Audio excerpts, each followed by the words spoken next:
In this AI SEO interview with James Dooley, the man known as $100 million SEO, he's going to be revealing his best AI SEO prompts, techniques, strategies to rank number one on Google. And this interview escalated really quickly, including the opportunity to win a partnership and profit share with me and him. So make sure you watch until the end to find out more on that. This was a crazy interview, didn't go the way I was expecting it. And if you've ever dreamt of creating an AI SEO tool that changes the game, now's your chance. More on that later. Let's go. So, how do you think SEO is going to change in 2024? That's a good question. So I think AI is massively taken off. So in the last 3, 4 months, we've heavily been seeing how we can embrace AI in everything that we do with regards to images, faceless videos, mass production of content.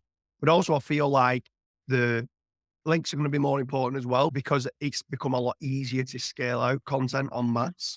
So I think the core algorithm is still content and links. It's just, can you try to get the right prompts within AI if you want to scale it with AI? Or can you get good quality writers that can scale mass content very quickly and to a high standard? And then good quality backlinks. So making certain that they're trusted, non-toxic and the relevant type links. What percentage of your sites are you using AI on? So they at the moment, it's all just in the R&D team and the testing team at the moment. So we've already got a large content agency. We've got a lot of content writers. So what we're trying to do now is we're trying to train some of the staff up and some of the writers up that they're looking to embrace AI to initially write the content and then they can go in and do the human editing. So they can go in and add the internal links. If they feel like the introduction's not got all the entities that need to be on the page, try and work those in because obviously higher up the page it is, the more important the words are and stuff like that. So just trying to get the team trained up to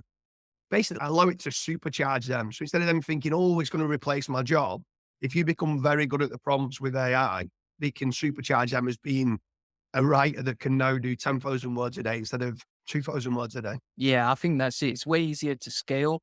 And especially if you have a good writer, you can basically 5 or 10x your output, essentially, Yeah. right? Yeah. One thing that I noticed is some people complain that AI content is almost spam when it comes to SEO.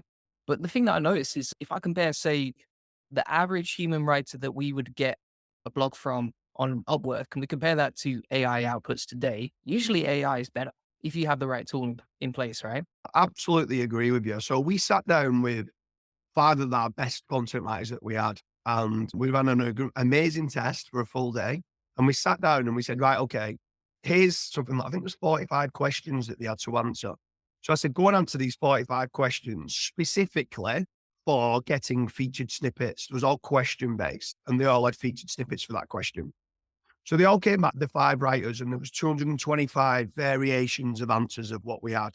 We sat there and we all had the different papers and we went through it and we said, right, okay, which one do we feel out of these 5 different writers, which are all good writers, which one do you think is the best answer? And you had some of them that had wrote the featured snippet kind of answer and they'd done 400 characters and it's meant to be under 300 characters for a featured snippet. So we're like, no, X, wrong. There were some of them that didn't get entities in. There were some of them that wasn't doing properly subject, predicate, and object, or doing SPOs and the semantic triples correctly. So when we sat down and we went through and we said, right, okay, let's get these 5 answers. Let's load it into ChatGPT or whatever you Bard or whatever your preferred AI tool is. If you've got OpenAI, you can use your own tool. Like load them into there and give it a prompt that basically says, can you reword this answer, getting all the main entities related to this question in under 300 characters in making certain that the semantic triple goes with the subject, the predicate, and the object? And AI wrote an answer, and every one of the 5 writers sat there and went, yeah, it was less words, it was more concise, it was the information density was perfect, it had all the right entities in place, the sentence structure was set up in the correct manner, and it was brilliant. And then we went to the next question. We did exactly the same thing and was, give me a reason why this won't get a featured snippet or might not get a featured snippet. And was like, a bit too much fluff, or I feel like you took too many words to get to the answer, or it was in the passive voice and not the active voice. So there was loads of different reasons why my best writers was making little mistakes and little nuances. But when then we was feeding AI to say, this is exactly how we want it, I never made the mistake because we said we want it under 300 characters. We want entities in place. We want this in place. So Yes, I completely agree with you. With the right prompts or with the right AI writing tool, it can be better than human writing. I mean, it can make mistakes and you've got to factually check certain things. But like you said, if you know what you're doing with it, almost like the AI prompt engineers, there's a new job role for someone. They're going to be the best paid kind of people in the SEO industry at present. Yeah, and I think if I was a copywriter right now, I wouldn't feel threatened. I would just look for new opportunities because there's Yeah. going to be a varied crowd, right? There's going to be copywriters who just stay the same and are trying to do the same thing they were doing 5 or 10 years ago. And then there's going to be some really smart copywriters who are like, right, this is an opportunity. I can get way ahead into the top 1% of copywriters by having the right prompts, the right systems, the right workflows specifically designed for SEO. And that's how you build an AI copywriting agency that seriously gets ahead of everyone else. There's some copywriters who are just so hesitant and so threatened by it. Here's one for you. Here's a nice little tip. So many people are just giving the basic prompts to AI. And one or two of the writers was like, yeah, but can Google not detect AI and all the rest of it? I'm like, so I was writing certain sentences. I'm like, does that look like AI's written it? They're like, no, that's really well written. And yeah, it just looks like I could have written that sentence. I'm like, right, brilliant. We went and got an article saying, write me a full article. And we went through originality.ai and one or two other like AI check-in tools. And some articles were coming back saying it was 95% human, 5% AI and stuff like that. Anyway, we got an article. It basically said it was 100% AI. So all what I did was basically turn around and I said, and it was about backlinks actually. The article was about backlinks. And all I did was I got the article, loaded it into ChatGPT, and I says, rewrite this article, but use the tone of voice to be passive aggressive in the reader doesn't understand or doesn't believe in backlinks. You need to try to convince him that these backlinks are the best links that they're going to get for higher visibility in Google. But I use the term like go with a tone of voice of being passive aggressive as being like, oh my God, you don't like, and he rewrote it. We loaded it straight into the AI checker. I'm not saying every article should be passive aggressive, but the minute you start giving certain things like a tone of voice alongside your prompts completely can change whether it's AI written or not AI written. And Google have come out saying that it doesn't matter whether it's AI written or they've changed the terms and saying that it doesn't matter whether it's AI written or not. As long as it's good for the user, it's good for us, pretty much is what they've said. Yeah, I want to see the industry going one way, which is more towards AI content. I think if you're not using it, then you're falling behind, but you just have to learn how to use it properly, how to dive Yeah. in AI and ChatGPT in the right way with the right prompts. I like the way that you were talking about kind of inverting the problem, right? So like you ask reasons why this content wouldn't rank and then you improve it based on that. I've not heard of that before, but I think that's a great idea. So for example, reducing the fluff. Because if I just try and force it upon my writers to say, you have to use AI because it's going to treble your output, they're just going to think that I'm trying to cheap out and that I'm now trying to almost use like back in the day, a decade ago, where you can spin content. They're just going to go, James, it's a short term plan. It's a blackout plan. It's not going to work. I'm like, no, you're not listening to what I'm saying. I want us to produce more content for topical authority, but I'll still want it to be the best quality content that there is. Now, this is why you need to learn the prompts and get better with the prompts so that then you can produce better quality content. And I'm actually saying that this is almost like a cheat sheet. It's almost like writing an article for school, like an exam. And prior to submitting it to your teacher, AI can look at it and go, hold on a minute, you've made some mistakes here and here, or you can make it more information rich here. And you look at it, and if you don't agree with it, get it to rewrite it in a different manner. But if you do agree with it and you go, actually, yeah, this is better, it's allowing somebody else to help you with your homework before you're sending it through to the teacher. Embrace it, like you said. It's great. And by doing it where we inverted it, where we did these tests because we knew, because we categorically tested it in all ways of featured snippets with regards to lists, numbered lists and stuff like that, that we would turn around then and it could prove to them that AI was better than them. We knew then they would then embrace it. And now they're embracing it more than me. All over Christmas, it was messaging me like, oh, I've just tried this prompt and this works so good. And they're all kind of leveling each other up now and elevating each other with better prompts. That's amazing, man. Definitely. How do you find ChatGPT for conversion rate optimization in terms of taking the traffic you do get from Google? Because obviously that AI content will rank. How do Yeah. you convert it into sales? Do you have any like tips for prompts on that? Yes, I mean, it all depends on what type of page it is. So obviously, it's an informational page. You don't then really want to be trying to add loads of call to actions in and try and sell them because they're at the top of the funnel, and you need to try and work them down the funnel. So that's mainly there for like internal links, which might give you more information. Like if we're on the subject, let's say, of backlinks, you might be talking about tiered link building, but then they might want to know specifically more about tier threes or tier twos and stuff like that, or the tier ones, or what type of tier ones I should be getting. So if they don't know and they're at the top of the funnel, like what type of backlink should I be buying, you can then give an overview of everything and internal link to us. But when you're on the tier two backlinks type of page, I'm just using this as being one of the examples. On that, that's where you've got to give certain prompts like the be passive aggressive in making certain that the visitor needs to understand that if they are not doing tier two backlinks, they're getting FOMO. Because if they're not doing it, they're going to go, oh my God, like the way that this is being worded is that if you're not doing it, your competitors are going to get higher visibility. And you've got to adapt and you've got to learn, like you've got to adapt with AI. There's so many people at present that, let's say, I know we're going off subject a bit, but there's so many people that are buying guest posts, but they're not powering up the guest posts. It's like the page level power is terrible and they're not powering up those guest posts. And it's like, get your tier twos to it. So he's trying to explain that and give examples to it, but you can get AI to do something like tone of voice, or even just saying, try to persuade the reader to understand that this is what they should be doing. Like insert call to actions where you think the best place is for where I can link off to, we provide a service for tier twos. And normally 3 or 4 times in the content, they'll gear it up and gear it up into like, bam, here's a call to action. Then they start building it back up. And then it's like, right, get in touch today. Or one of them could be like, buy now. Or the other one could be in the cost section, making certain you've got a call to action in the cost section that base then turns around saying, if you want a free, no obligation quote tailored to your own website, get in touch today. And it's just filling in a form and getting a quote in the cost section is a perfect time to get that call to action in place. Just saying, do you want a quote in the introduction or in the summary? It doesn't make sense, but it does in the cost part, if that makes sense. Yeah, that makes sense. The other thing that I found works well is just, for informational keywords where you can drive a lot of traffic, but it's not necessarily bottom of the funnel, right? It's not close towards the sale.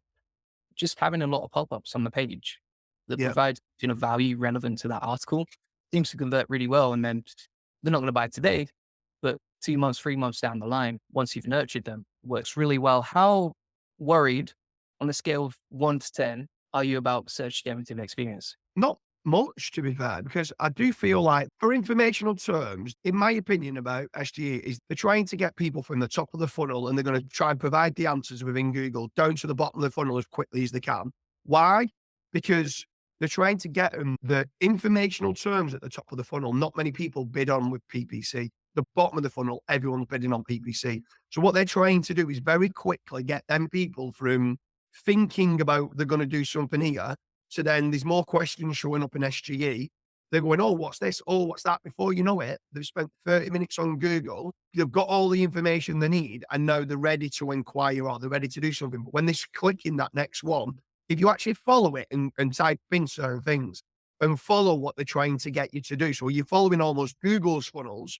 Google are trying funneling you from keywords where they don't make any money on clicks to the bottom of the funnel where people are willing to bid on PPC. Now, there's an argument to say that Google still wants to give websites clicks because they still make a lot of money from Google AdSense, from display advertising.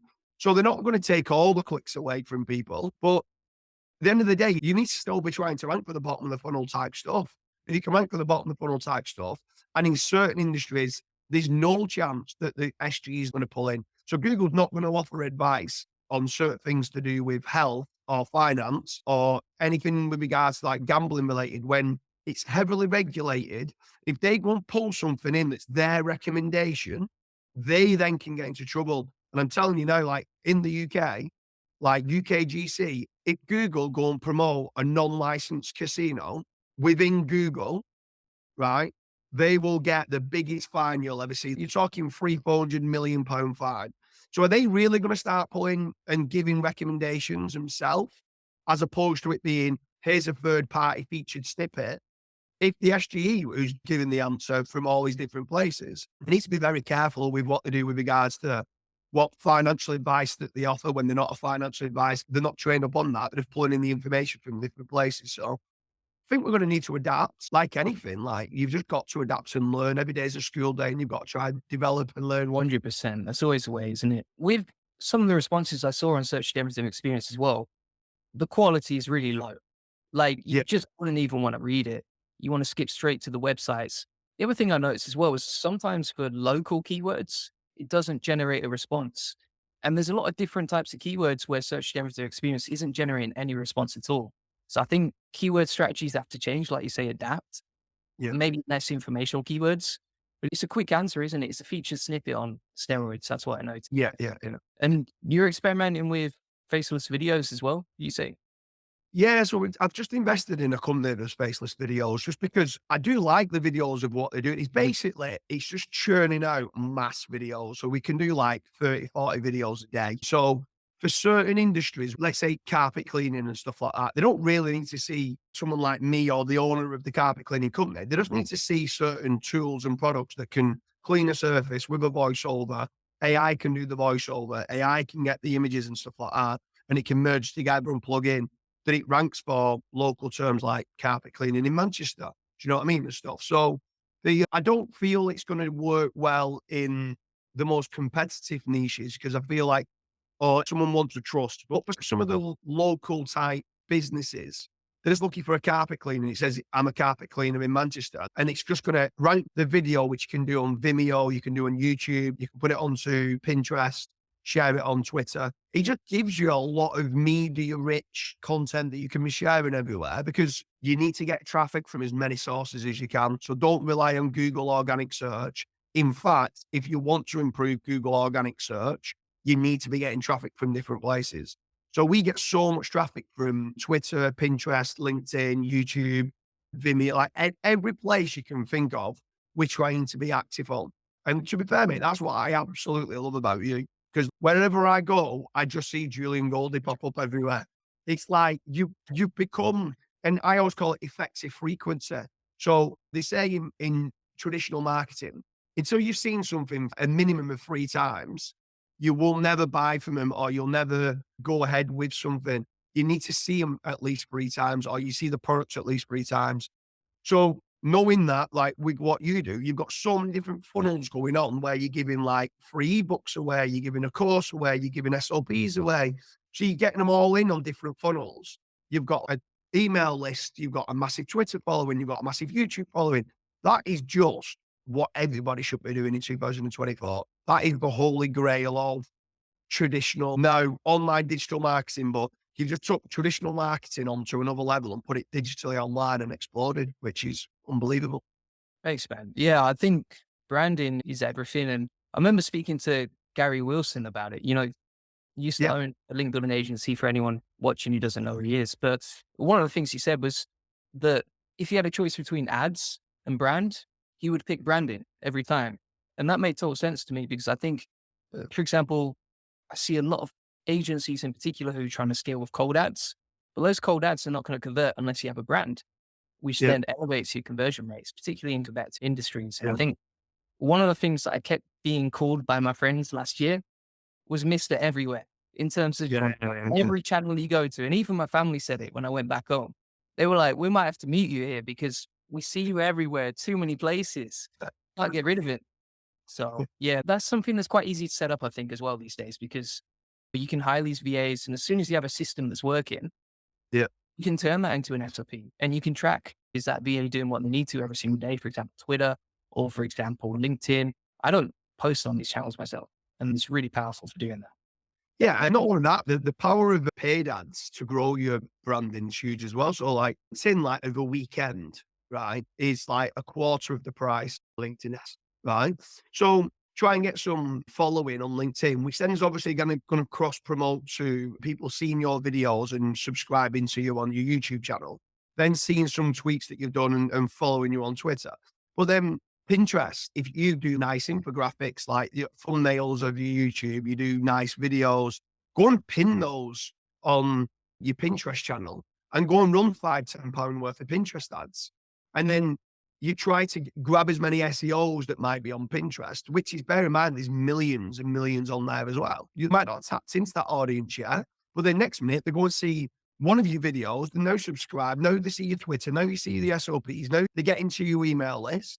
So sometimes you're spending a few pounds a day on Pinterest, LinkedIn, Twitter, Facebook. Facebook's become a bit more expensive and Instagram's become a bit more expensive. I think it's because it's that easy to set up. Even YouTube ads, at certain times of the day, YouTube ads, it's easy to set up. It's relatively cheap. Just get a 30-second video giving away a free ebook. So we don't try and sell anything. Just try to get them into the funnel. Yeah, and there's so much more I could do. Yeah. That's the thing. There's so many different marketing channels you can use. And I think as well, even just in the SEO industry, if you look at, for example, I see you doing this, you're buying up tools, you've got the agency, you've got a lot of good personal branding going on. I see this with Matt Diggity and people like that as well. It's like building out that ecosystem. Yeah. As a brand, there's so many opportunities to do that once you have an audience, right? So where are you at in 2024? What's your aspirations? What's your goals for this year? Is it continuing to build the brand or are you looking for any new ventures? Obviously, you've got your link building agency and stuff like that. Where are you at for 2020? Have you got any specific goals? Yeah. So to keep expanding that ecosystem, really. So for us right now, we have a whole funnel, right? So from literally a free ChatGPT course, which is like right at the top of the funnel, all the way to our agency service and SEO mastermind programs. We had an agency coaching program that we've just launched as well recently. I think there's a lot more opportunities. For example, I don't even own a SaaS or anything like that. Yeah. If I look at all the top players in the industry, usually they do, but it's just about finding the right opportunities. Is that something that you want to do? Do you want to own a SaaS? Yeah, I do. I think it's very high leverage because number one, it's an evolving industry, right? If you look at AI, it's really right at the beginning.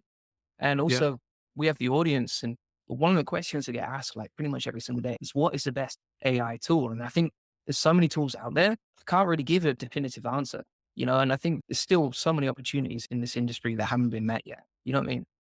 Yeah, 100%. There's a couple of things here, right? So with the best AI writing tool at present, so obviously I'm completely biased on some things that I'm going to say because I've invested into also blogging.ai, but just for your audience to understand of why I did the investment into autoblogging.ai, I used 41 different AI writing tools from Jarvis to Writer to Smith to ChatGPT. I used every single one of them. Some of them was great, some of them not so great, some of them, like, you could just tell straight away. You couldn't custom anything, you couldn't change any prompts, you couldn't do anything.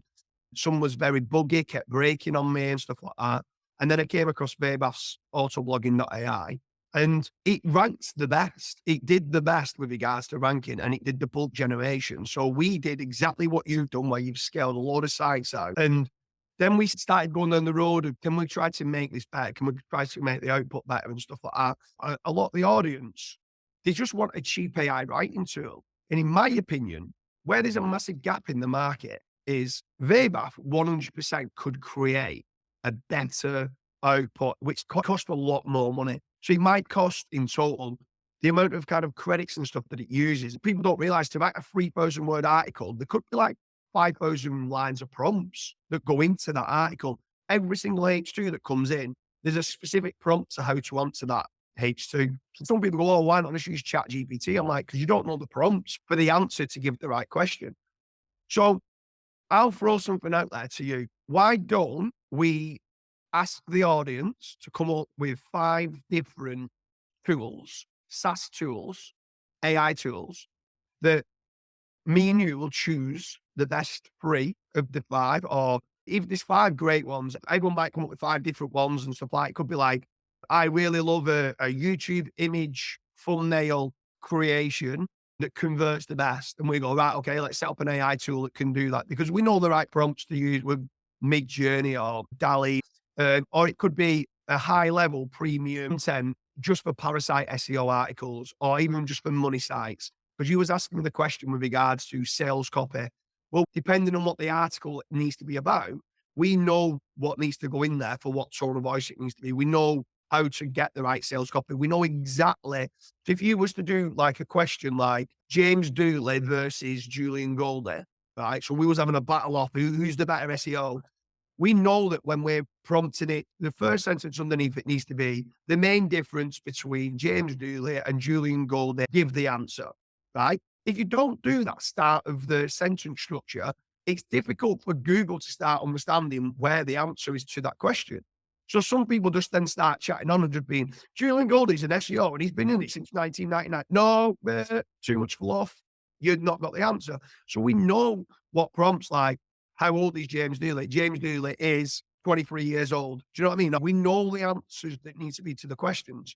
So what I think I'd love to, and let's just see what the audience thinks with regards into the comments. I'd love to create a premium content brand. So I've already got AI that creates mass content, can do topical authority. It's brilliant at what it does. It scales out sites. But can we then go and create this? And it might cost 10, 15, $20 an article for this, but there's a lot more prompts that go into it. It's a lot more customizable. You can compare it against your competitors. You can add certain entities. You can add certain skip run dominant words in. Like we know what's needed. We know that the semantic triples, like Core is a genius when it comes down to understanding and parsing content and getting the vectors in the right place and stuff like that. So if we could create this tool that was for 10, $15, a really SEO optimized sales copy concept, why don't we try and do that together? And I'm just throwing that out there now to the nation, for not useful for everyone to see. I think another one is rewriting. So like I've got a lot of existing articles that my content writers, when we did these testing, had written that we thought was optimized, but it might be the 400 characters, not 280 to 300 characters like a featured snippet should be. So could we create a tool that turns around and says, get this answer, here's the question, make this a better answer, less fluff, more information density, that this now is a better answer for that question for these articles. Could we create a rewriting premium tool which uses similar prompts for it? They're two tools I would absolutely love to team up with you on. But then let's think of some others and let's see which one grows legs in 2024. And let's hope that in 6 months' time, you can say, I'm now proud to own one of the biggest AI SaaS tools that there is for content generation. And then we can do some live case that is in bigger markets, in let's say finance market, in the casino market, where we say, we'll only use the premium content. You're not going to mass produce 1,000 pages. So like some of your videos are, I created 1,000 pages in 23 days and all this. This is going to be taking our time in much higher ticket niches. And then let's see where that takes us. What's your thoughts on something like that? I think that would be absolutely amazing, man. I think there's such a gap in the market for that as well, because like you say, auto blogging is great at what it does. Would you do that in some niches? Absolutely not. And also, if you want to get into that top 1% of sites with really high quality content, now that everyone can create content, how do you do it? Well, you need more prompts, you need more detail, you need more optimization in terms of semantics in the content as well. And that's what you could achieve with a premium content, right? So the other thing that I see as well is particularly with some of our sites where we've generated content quite a while ago, content gradually drops and it does need some rewriting. It does need some sprucing up to get it back up in terms of rankings. And once you do that, it ranks better than ever. But you need some sort of system where you can do that with a rewriting tools. I think that'd be really powerful. But also for the audience watching, if they could come up with some great ideas and they'll see things that we don't, it's such a good opportunity. Like, I'd love to see in the comments what ideas people come up with for AI tools. I'll throw another curveball in here for you. Like if somebody in the comments comes up with an idea for a tool, a SaaS tool, that we both really like the idea of, I can use my team to help market it. You can help market it. We can get it made. We've already got the AI developers that can create these tools. No problem. What about we give a percentage of the tool, depending on how good the tool is and how big we can grow it? What about just to incentivize some of these people who are watching, come up with an idea, and if we like the idea and we run with it, then we'll kind of incentivize them to come in on board. We'll message them prior to it saying, look, yeah, we like this idea. We're going to run with it and we're going to do it with you. It can't be that someone says premium content and we go, well, so did the others. We'd have to kind of look at it and go, we like this idea. Once we say we like it, they come up with a kind of business model around it and we'll implement it and we allow them, as being the creative person that came up with the idea, we give them a percentage as well. Like, so it incentivizes your audience to leave a comment. I think that'd be amazing. Yeah. Some sort of profit share percentage Yeah. with the audience. And what a great way to give back as well. Yeah, exactly, mate. Exactly. Yeah. So, I mean, I think it's good because we're both trying to embrace as much as we can AI in 2024. The good thing is what I loved about what you were saying was neither one of us are trying to look at it about replacing jobs at all. I'm not laying any one of my staff off. They're going to be, like I said, it's going to supercharge them and make them better. So if we can create these tools and it allows them to compete against the people that have got millions of these big brands, it allows the people at the bottom that don't have massive budgets in place, that don't have 100 content writers. It allows these people to try to compete against the big companies that have got 500 staff, 50 CEOs and link builders and 100 content writers. It allows the smaller people to be able to compete at a higher level, which I think is great. Yeah, levels the playing field, definitely. And it gives more leverage for the smaller players. I think as well, if you look at something like leadership, when you're managing a team, you're trying to help them achieve what isn't possible without you, right? But with these AI tools, you can help someone achieve maybe things they could never even dream of before, right? So, for example, previously, could I have created 100 sites? Well, it would have been very expensive. It would have been a massive team involved. It would have been a lot of stress for me. Probably couldn't have worked on my agency or YouTube in between. But with AI tools, as a team, just three of us, we could create 100 sites in 90 days. And it's like, there's so many things you can achieve with AI that were not possible or even thinkable 5, 10 years ago. That's what I Yeah, love. yeah, definitely. Yeah. It's huge. It's absolutely huge. Like I can't stress enough how important it is now for people to jump on board and embrace where things are at and get it working for you, not working against you. Do you know what I mean? Because if you don't embrace it, your competition are going to quickly either catch you up if you're at the forefront or they're going to go further clear if they're already ahead of you. So yeah, it's huge in 2024 for sure. Absolutely. It's going to be an awesome year, definitely. So, for anyone listening, put your ideas in the comments. We'd love to hear them. Like we said, 5% profit share for the person that we do reach out to. Is there anything you wanted to talk about before you go? I just want to make certain now that we've both thrown it out there in the unit to the universe. So now it's up to me and you to take the action and make certain that we get this done. I'm glad it's gone this way, the conversation. I didn't have a clue. We just said we'll jump on a podcast and have a chat. And I absolutely admire everything that you're doing on YouTube. I think your videos are absolutely brilliant. I think they're educating the masses. It's great on what you're doing. I'm excited to meet you several times again this year. I think it's going to be an amazing year for us both because we're both massive ambassadors of embracing AI. But I'd finish it on, you've thrown it out there now and I've thrown it out there in the universe. So we've got to take that action and make certain that we do what we say we're going to. Look at creating a decent AI tool between us with regards to a SaaS tool that hopefully the masses enjoy and it helps them kind of elevate their own websites and take their kind of business onto another level. Definitely. Yeah. I mean, we're accountable now. History in the Yeah, make, but for you too, mate, I have a massive amount of respect for what you're doing in the industry and everything that you share with everyone. It'd be cool to work together. Looking forward to that. sounds good. Yeah. Sounds good. What's the best way to contact you if anyone wants to get in touch? I'm on jamesdooley.com. So on there, you'll see all the different social media platforms. Like I'm quite active on Twitter or I'm doing quite a lot more now on YouTube and stuff like that. Try and keep like Facebook and Instagram more to personal family life. So I don't normally accept many people on there. But LinkedIn, Twitter, YouTube, you can find them all on jamesdooley.com. Awesome. All right. Thanks, then. Good seeing you. Cheers, Julian.